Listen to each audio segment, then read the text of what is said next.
Dans mon travail, il est évident que le geste est très particulier puisque ça consiste à interpréter les rêves, toucher le plus près la sincérité et l'authenticité de la personne, l'interprète le plus juste pour révéler ce qu'est l'autre, ce qu'il veut dire, que la personne se sente entendue, puisque le rêve va nous parler principalement de deux choses. Il va nous parler de nos blocages, mais il va aussi nous parler de notre valeur, de notre identité profonde.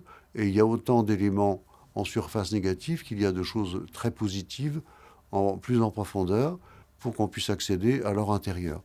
Et donc ça peut être un geste alchimique et transmettre aux générations ou à nos contemporains.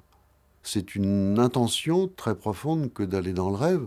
Ce qui est important, c'est que la grille de lecture qui est proposée soit pertinente et qu'elle parle, surtout aux rêveurs, qu'il se sente entendu, compris, et que ça lui permette de grandir et d'aller dans ce que Jung appelle un processus d'individuation, c'est-à-dire devenir de plus en plus lui-même, en tenant de moins en moins compte des facteurs environnementaux ou culturels, pour s'approprier ce qu'il est réellement.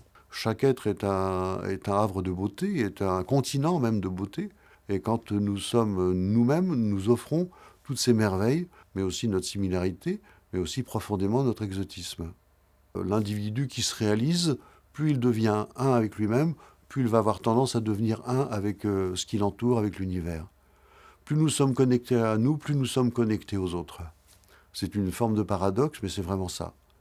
Et beaucoup de personnes confondent le faux moi, c'est-à-dire une forme de surmoi, avec l'ego.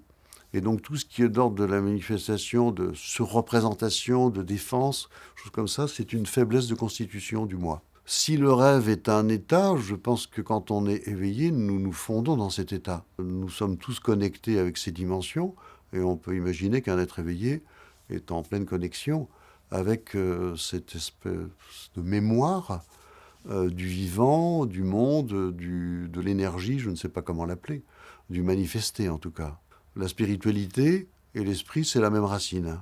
Tout dépend du point de vue de l'observateur, de ses convictions, de ses croyances. Mais le rêve permet justement d'aller au-delà des croyances. Je pense que la Terre est un immense champ thérapeutique où nous sommes appelés à nous éveiller, mais que nous devons traverser.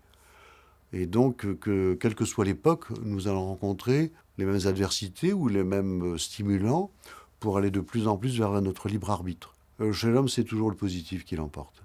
En ce moment, c'est difficile, par exemple, mais ça va être révélateur de quelque chose et l'homme va se révéler toujours dans son aspect le plus positif.